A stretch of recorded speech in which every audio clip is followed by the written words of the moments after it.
మీరందరూ ఎక్కిరిస్తున్నట్టే నేను కమెడియన్నే. నా జీవితం అక్కడి నుంచే స్టార్ట్ అయింది. ఇంకో విషయం తెలియాలి.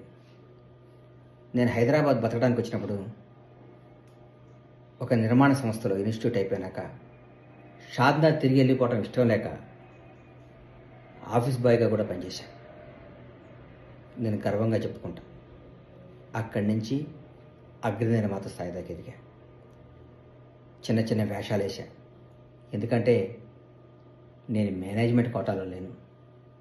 మా నాన్న పేరు చెప్పుకోను, నా సంస్థ పేరు చెప్పుకోను, నా కంపెనీ పేరు చెప్పుకోను, నా పార్టీ పేరు చెప్పుకోను. నేను ఇమేజ్ పెంచుకోవాలి. నాకు నేనే బాసుని, నాకు నేనే రైతుని, నాకు నేనే శ్రామికుడిని, నాకు నేనే ఓనర్ని. ఈరోజు నేనేమైనా అది నాదే. అందుకోసం మీరు ఎన్ని ఎక్కిరిచ్చినా